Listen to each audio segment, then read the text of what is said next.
Thank you so much for having me. All right, ready for our panel. So our panel is One World, Women United for Change. We will hear from 4 game-changing women who all have a mission to improve the world that we live in. Please welcome our panel moderator, Gail Gannon, who is the Managing Director of Wave Edge Capital and founder and CEO of Insante. She is also a startup advisor who is passionate about finding better ways to deploy technology and people to redesign healthcare and improve health outcomes. Gail? Hello, everyone. Good morning, good afternoon, good evening. Thank you, Denise, for the kind introduction. How is my volume level, first of all? It's good. Okay, super. And I see most of us on pictures. I'm hoping we're all on video. Let's see how we do. There we are. Hello. Hi there. Oh, super, everyone. Thank you so much for attending. And I'm currently actually in San Pancho, Mexico. I'm currently on holiday, but we always work, and especially with the great things that Denise has pulled together. And with that said, we have an amazing and esteemed panel list that I'd like to share a little bit about. And since Denise, you did a wonderful job with introduction, I'll jump right in and talk about the rest of the panelists here. So with that said, the first one I'd like to introduce is Erin Zakis, who's the founder of Rise by Sundara, an innovation fund for women around the world with a goal to democratize health entrepreneurship. Their current fellows are based in India, Nigeria, Tanzania, Ghana, and Armenia, and they've created a fair wage employments for 1,000 women in the last year, proving that female entrepreneurs uplift their entire communities. Previously, Erin was the founder of Sundara, an organization that recycled 2 million bars of hotel soap in India, Uganda, Rwanda, South Africa, Myanmar, and working with partners like Hilton, Hyatt, and Marriott, reaching 200,000 children with hygiene education each month. The next panelist is Daniela Fernandez, is the founder and CEO of Sustainable Ocean Alliances, the award-winning social entrepreneur, thought leader, and international speaker on the entrepreneurial mindset of ocean innovation and technology, youth empowerment, and sustainability. The Sustainable Ocean Alliance develops leaders and cultivates ideas and accelerates solutions to the ocean's greatest challenges. Our programs, their programs are aligned with the targets of United Nations Sustainable Development Goals 14 to conserve the ocean and sustainability in use of marine sources. Our next panelist is Roya, Mahboob, and Mahboob. I promise if I ruined your last name, please help correct me, is a serial entrepreneur and one of the first female CEOs in her home country of Afghanistan. As a CEO of Digital Citizen Fund, Roya focuses on digital literacy to bridge the gap between education and the job markets. Digital Citizens Fund has 16,000 graduates from its 13 digital classrooms and has incubated 10 female startups. Roya is currently in the development with Afghan government to build a STEM schools in Afghanistan to unlock new opportunities for female entrepreneurs in hard to reach places using airspace and blockchain technology, just to Denise's point. An initiative with Digital Citizens Fund, Roya is also the founder and coach of the world-renowned Afghan girls robotics team known in Afghan Dreamers. Roya has served in received several award-winning places, including the Times 100 Most Influential People in 2013, and recently the prestigious Presidential Leadership Scholarship. The next panelist, Danielle Harris. Danielle is the Managing Director of Engagement and Innovations for Elemental Excelerator. Elemental is a nonprofit commercial catalyst for equitable climate solutions. They are focused on scaling climate solutions to meet the urgency of climate crisis, while dismantling the power structures and extractive models of the carbon industry has practiced to ensure all communities thrive alongside these new climate solutions. And so to set the framework of our discussion, I'm just going to put out a few interesting facts and enlightening that will help elucidate some of the amazing things these women and their organizations are doing. Often socially defined gender roles position women and girls as stewards of physical and economic and cultural well-being for their communities, especially in lower resource countries. Women have walked farther than, and when water and firewood runs out, worked harder for less, when erratic weather patterns have happened and wreaked havoc on crops and the water resources, and die at higher rates when natural disasters strike. This dynamic places women in the responsibility for actually controlling or somehow managing natural resources, and when in times of harsh realities, both the women of all ages in diverse areas around the world. Hence, the climate change and subsequent damage to water, land, and clean air impacts women disproportionately. Yet only 0.2% of all foundational funds are for women and environment. So with that, I'd like to turn it over to both Danielle and Daniela, who have some commonalities in place. And so one of the questions I'm going to put out there is just talk about sort of how climate solutions and social equity are connected. So I'm going to turn that first question to Danielle. Thanks, Gail. And thank you everyone for having me here. Very excited. Well, we only have a short amount of time and I think we should probably get to it, right? So at Elemental, we believe that inequity and the climate crisis are inextricably tied together. And that's for the fact that the same extraction-based systems and power structures that drive emissions, they really place the worst cost onto those groups that are deemed irrelevant and less human, honestly. And those groups look like me. They're Black and brown communities, they're Indigenous communities. And I live here in Oakland, California, and there's just an enormous rate of asthma in West Oakland, which is literally less than 2 miles from me. And I used to live there. And so just thinking about that and thinking about the high lead concentration in people's water and the abnormal rates of cancer due to the exposure to these industrial sites, we cannot believe that we can solve the climate crisis without reckoning with the fact that a society powered by fossil fuel is really one that exploits certain people and destroys certain areas because they're deemed disposable. And I think it sounds really hard and heavy, but the reality is that's if we don't reckon with that fact, we're just going to trade one master for another. So Elemental is very focused on getting climate solutions into the market and to scale rapidly. And we believe that startup entrepreneurs have that ability to move at the speed that's needed for climate change, to take climate action. However, we don't want to be in a position where we're trading one master for another.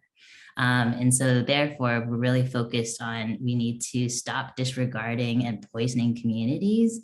And we're going to do that by empowering communities to have a voice and control in their neighborhoods. So we ask our entrepreneurs and their companies to partner with local communities. We call this place-based innovation. And then also we believe in providing jobs and training for the opportunity for local communities to be part of these companies. And therefore they can have agency over where they live. So that's how the way that Elemental looks at this.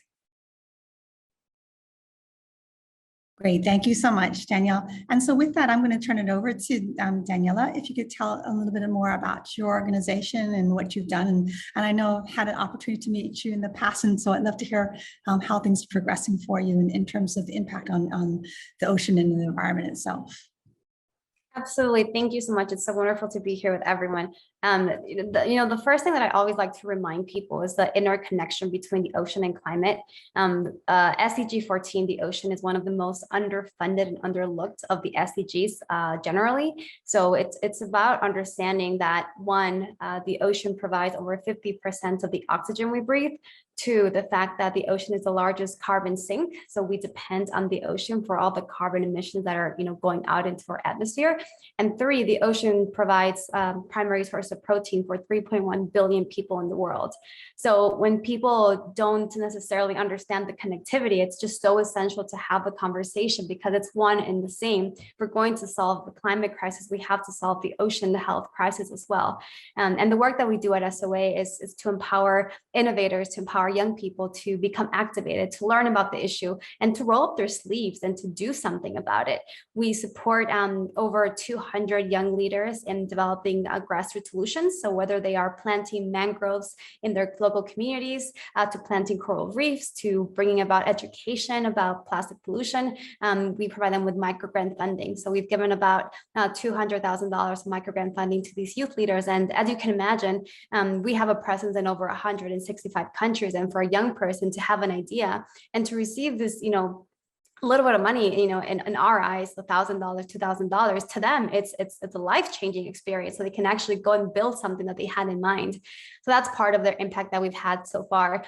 And secondly, we also support for-profit ocean technology companies. So to date, we have accelerated 45 ocean technology companies, ranging from companies that are looking for circular economy solutions to replace plastic, to companies that are using wave energy as their alternative energy to provide coastal communities, to companies that are using robotics to analyze data from the ocean. So we have a huge spectrum of companies that have entered the space.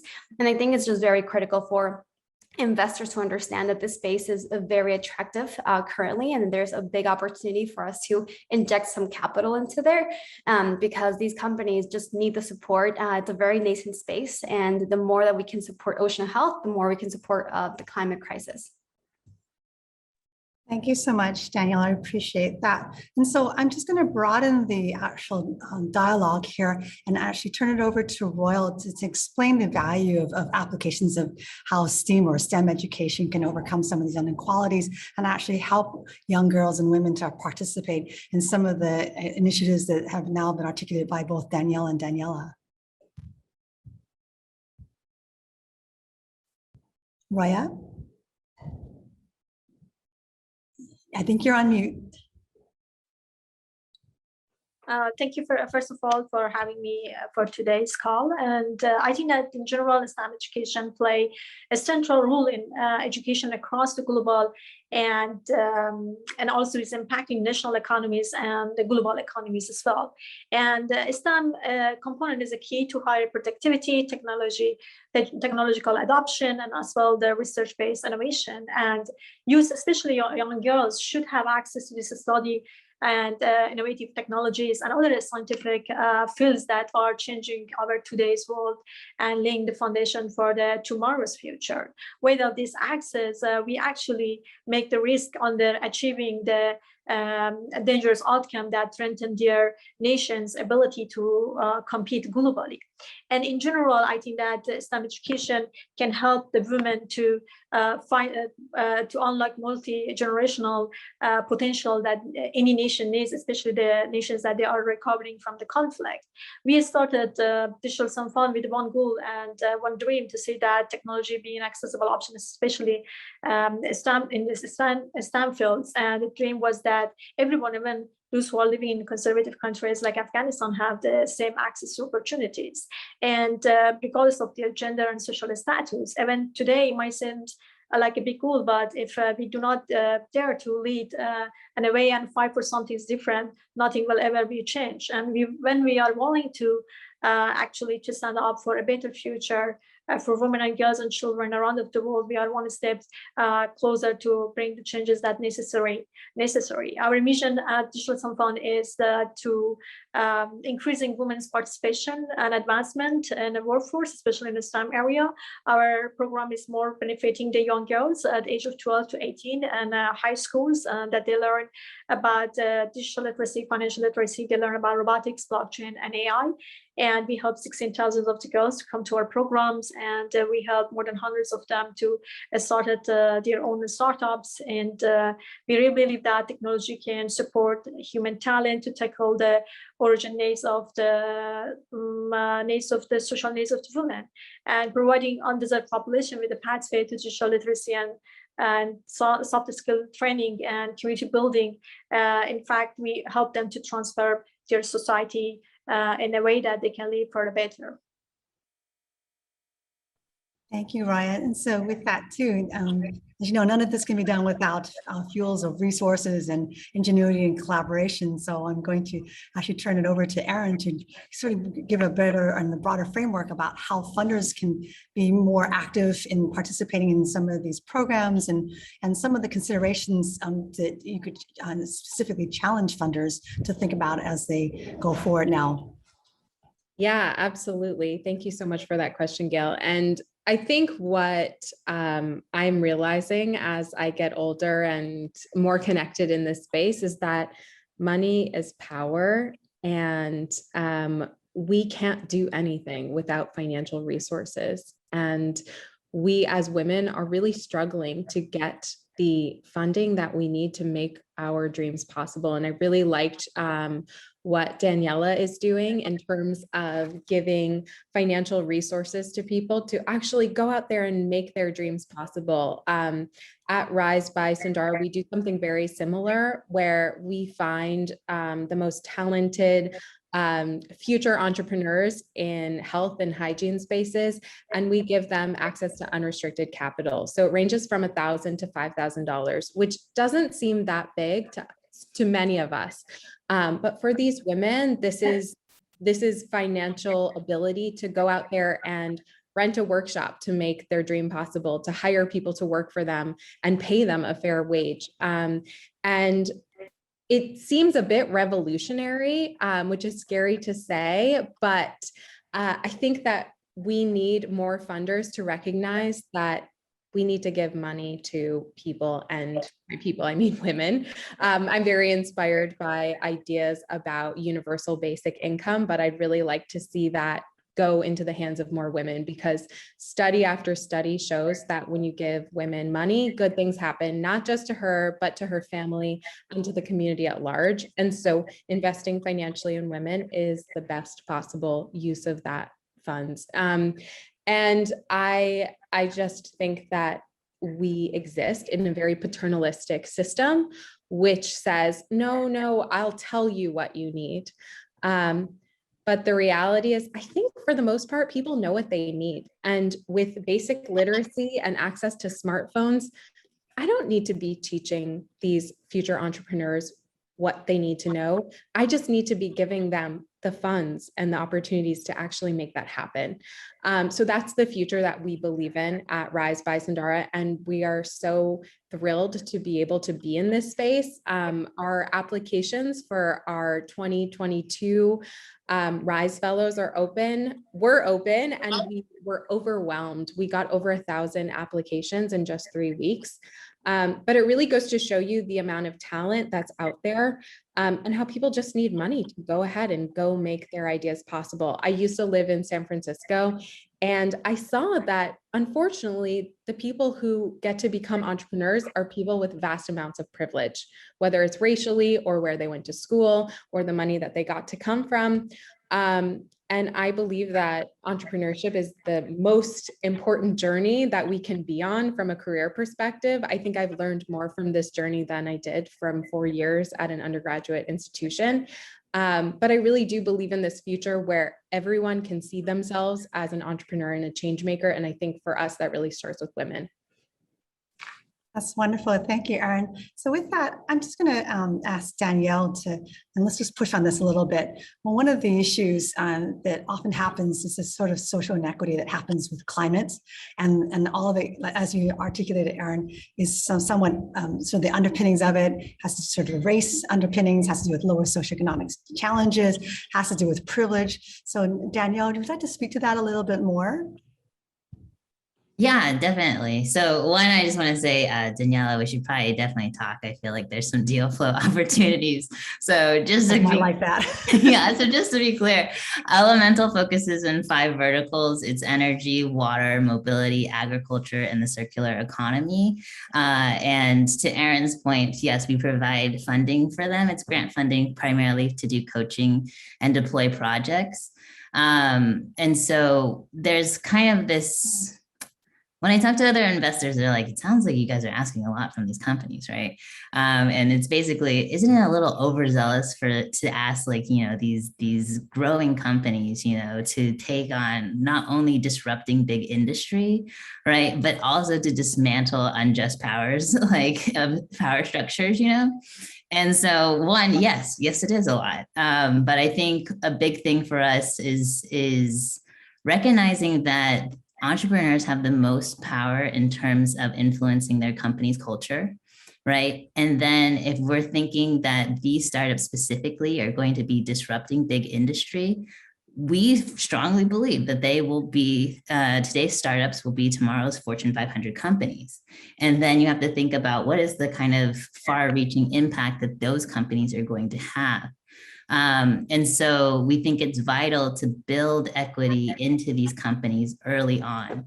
And so when we started with having them, mitigate unintended consequences and pairing those companies with community-based organizations like Transform and Greenlining and the Policy Lab. And so then we started realizing that we can't do that's called equity out, right?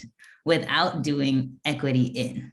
And so the equity in part is all of the DEI and all the other acronyms that popped up in 2020 is basically, we look at that as like baking equity into the cake. If we have our entrepreneurs adopt an equity mindset, we don't have to worry about whether equity will be sprinkled on top of whatever technology deployment is going to happen, because it's going to be inherently there. And I think to Erin's point, when you have diverse entrepreneurs, you kind of have to do a little less of that, because those diverse entrepreneurs aren't set in a default mindset, right? They're not there. They're women, they're people of color, they're indigenous, they're from all different backgrounds, and they have such amazing lived experience, which I honestly think are market insights that are extremely valuable. And it allows them to really get a market capture that other entrepreneurs or traditional white males aren't getting, right? And so I think there's just a huge opportunity there. And so one, we know that we're asking for a lot, but we also provide a lot of support for these companies as they enter into highly regulated space. We have policy and government affairs support. To Roya's point, we have a STEM pipeline program. We provide all of our companies interns from different MBA and high school all the way to MBA students. And then we also have a really robust corporate partnerships program. And I live in the engagement and comm space. And the fact is, you can't promote these technologies unless you have like a vast profile to let people know that they exist. So we believe in what we call climate hope. I think the climate conversation is very grave. And how can we make it clear that these solutions exist and they can be in your community, if not in your home? That's wonderful. So, with that, I heard a really interesting comment and again, like you said, sort of these phrase words du jour that happen in terms of diversity, equity, and inclusion. And one of the things that I found that was very profound had to do with it's called net zero positive. In other words, how do you think about policies and how do you think about programmatic and even resources and allocations of resources in that framework? And so I'm going to just put it out there to both Roya and Daniela about that kind of framework and how do you move people both in terms of resources and even some of the community to actually embrace that kind of thinking. Roya and Daniela? I just talked a lot, so I was going to give Daniela a chance. Yes, exactly. Daniela or Yes, Roya? I'm happy to jump in. So, from the perspective of the decision making that is taking place right now in the climate space, when you look at COP26 happening in just a couple of weeks, one of the big initiatives that young people are pushing for is for these world leaders to come up with short-term milestones and goals. Because I'm sure all of you have heard the 2050 by the year 2050, by the year 2030. Exactly, they're very ambitious, but the reality is that these world leaders are not going to be in office to see their promises through. So the reality is that people on the ground and young people are requiring and asking for short-term initiatives that are ambitious, that people can hold them accountable to, and that also include the populations that are on the ground living and suffering through the reality of climate change. So I think that putting pressure on decision makers at a very high level as world leaders is imperative to make these changes happen, and also enabling the voices of women, of youth to be a part of the discussion. As we've all seen time and time again, there's lack of inclusivity in this space. There's an opportunity for young people or women to enter these conversations and to give their point of view and to share their experience, because we've been taught from a very early age that the decision makers are the people who know it all, who are the experts. But the reality is that the shift of experience has to put more weight on people that are living the dilemma, that are talking to their communities, as opposed to people who have studied this in a textbook that is, however many years old. And so I think it's that change in making it more inclusive, making it more time sensitive, and making sure that we empower, back to Erin's point, give people financial inclusion and financial support to bring their ideas to life, to bring their families to a point where they can be worrying about issues around advocacy. And many times, some of the most, not so well-off individuals, they're worrying about putting food at the table and their child's education. They don't have time to worry about advocacy or climate change. So I think it's about up-leveling society to a point where we can meet their basic needs that will then enable them to be more advocates for the planet and for other social issues.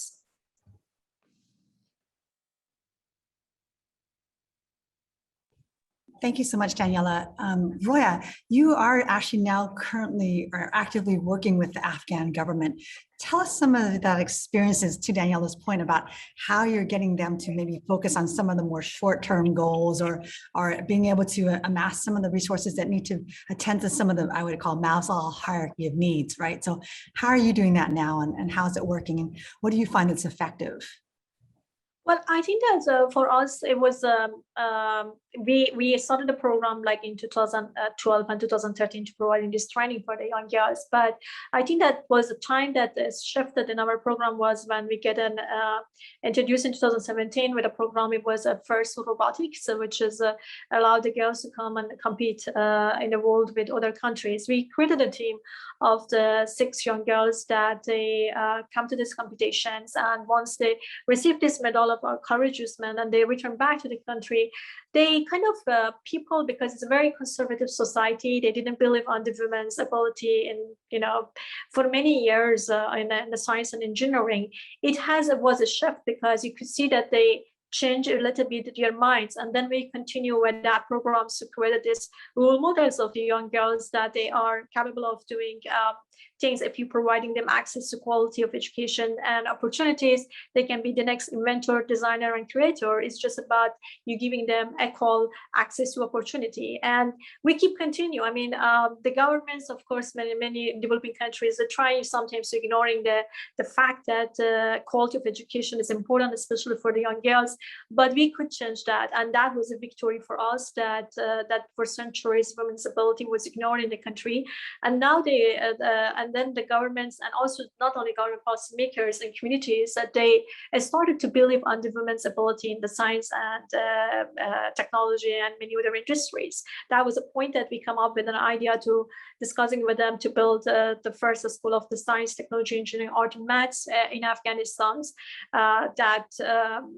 providing the students with critical thinking and exposure to emerging technologies like AI and robotics and blockchain. And that was a point that governments, after years of seeing the success of these young girls that are in the world stages, and also with the capability of them during the pandemic, that they say that we can help the communities with our talent. They started to build the open source ventilators. They built a couple of other robots for sanitizer, and they're also building computer games. And this kind of like activities could change the communities. And we got the support of the governments to build the schools. We got the partners across the world to helping us with that. And we discussed with them that investment on the STEM education in the secondary and higher education is very important. And I think not only African governments, but all other countries, especially developing countries, they have to today to start to do this investment, because it would be dangerous if you're looking within the next 10 years to 20 years, if most of the jobs will take off by robots and AI. And it is a risk that for any of the countries, if they do not invest on high quality of education like a STEM, and not preparing for their young generation for future. I don't know how much or audience knows, but unfortunately within the last 2 months, things has been changing in Afghanistan, and now Taliban took over the country, and then so we don't. The future is uncertain. Right now, the girls cannot go to the schools, and especially from 6th grade to 12th. And for us, the new chapter and the democratic era is finished because of the politics changed. But it does not mean that we are going to give up, and because we think that it's very important that today that we are making sure that our younger generation, which is 27 million young generation living under 25, they have access to the quality of education and, to have access to opportunities as well. When girls participate in the society workforce, poverty rates goes down, and we have the next generation of the girls that they inspired, and women's potential is unleashed by. We have to support women and girls dream of learning STEM and many other industries. We actually empower them to seize the future and bringing Afghanistan on the stage of the technology and AI. Thank you, Roya, for that explanation. I appreciate that. And so I'd like to, we have about a little less than 10 minutes, and I don't know if it's been known to the audience, but if you have any questions, please feel free to put it in the Q&A section, and I will get to them as fast as I can. But with that said, I'm just going to open it up to our panelists and ask you to sort of think about, so how do we continue to push on sort of the inequity balances and some of the challenges that are happening? And we've heard wonderful discourse from Anne about sort of the future might lie and some of the trends that she and her team have predicted in the future. What do you think about that? Anybody want to talk to that?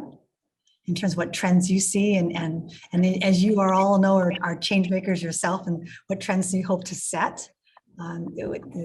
I can definitely chime in, just given the fact that I often speak on behalf of the millennial generation and understanding what priorities for young people are and serving our youth and seeing what they're feeling and thinking. I do have to say that a lot of the trends that were spoken about in the earlier keynote definitely resonated with the change that we're seeing. First of all, there's a big change on just putting sustainability first in everything that young people do. I like to think of them as lifestyle activists, as opposed to simply talking about it or simply signing a petition. They live by their word and what they value. We're seeing a lot of young people opt in to, pay a little bit more for something that's more sustainable, to think about how their actions are impacting the environment on a day-to-day basis.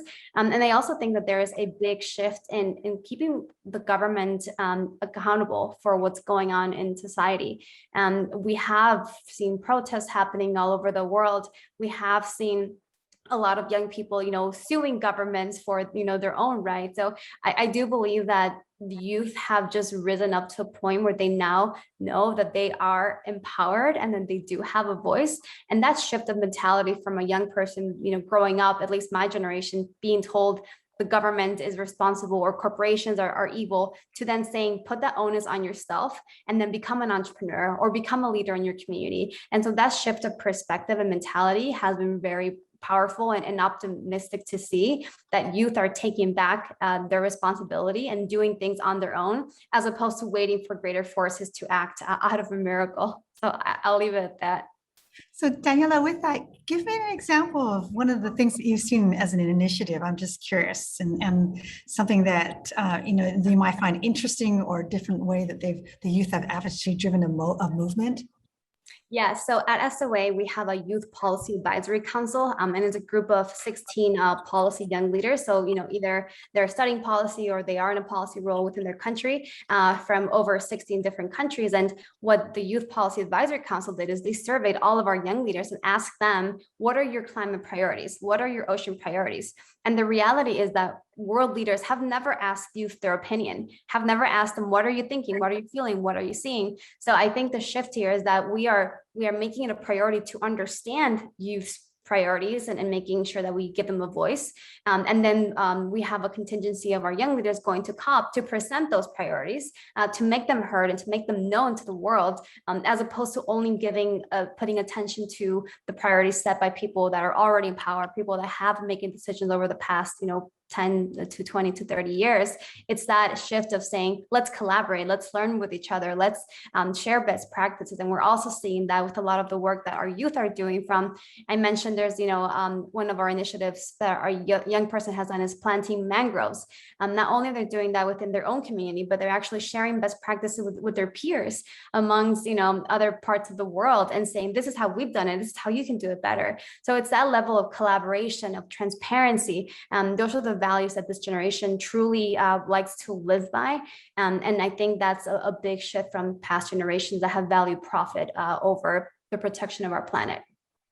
That's wonderful. I hope that somewhere, either on your website or some kind of white paper, that you're able to share that with our community, because I think those kinds of initiatives are often difficult to get people who are in positions of power to really think farther down in the future, to say, look, youth, actually, to Danielle's point, right? Youth do, and they're aware, they're cognizant, they pay attention, and they need a voice to be able to be heard, and in a way that's actionable, so they can show that there's not just a voice, right, but something that's going to be done by it. So that's really great. Oh, there you go. That's perfect to the audience. Thank you.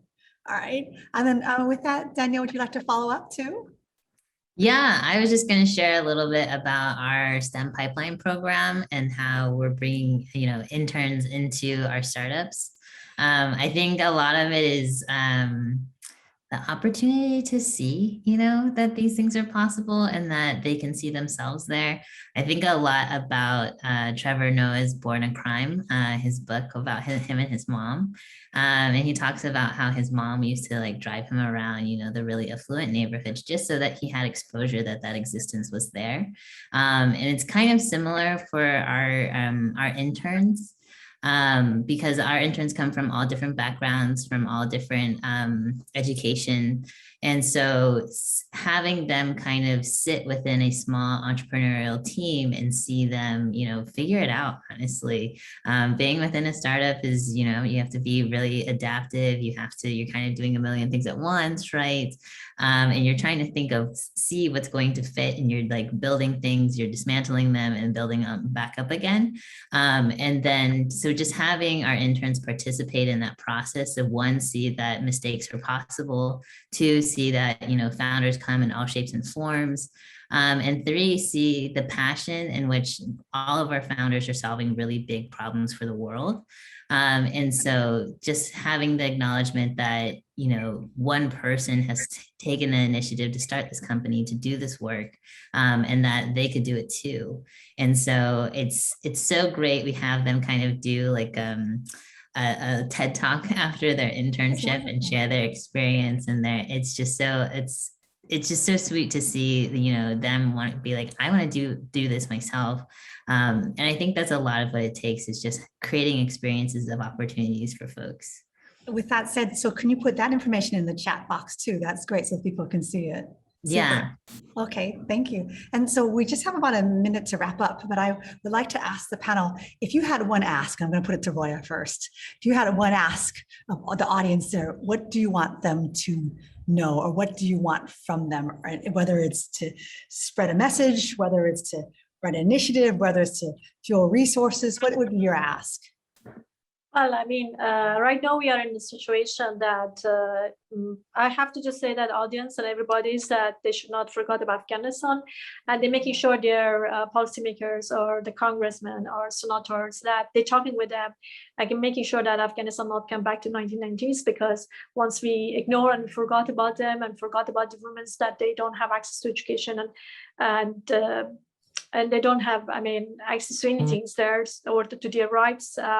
It would be danger. So I would ask everyone that to making sure that their policymakers not forgot about Afghanistan, and also we have to making sure that Afghan governments or current governments of Taliban, they will be accountable on the promises that they give. And giving the access to the women. A society without women is not society at all. And for so long, we have ignored the critical rules that women take in our communities and their stabilizing effect. Unfortunately, we come back to where we started in 2001. So it was a long message, but whoever can help us, thank you for that. Well, keep up the great work up there. Keep being brave. Really appreciate it. Okay, and Daniela? I would love the audience to just become more informed about the ocean. Like I mentioned, I do think that I personally believe that the ocean is a beating heart of our planet. And I do think that it receives the least of the attention. So if you're an investor, look at investing in ocean technologies.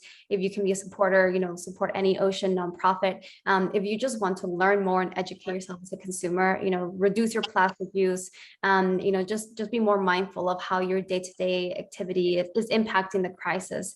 So yeah, I'll leave it at that. But I do think that's the matter of like awareness and just taking the time to learn a little bit more would be really helpful.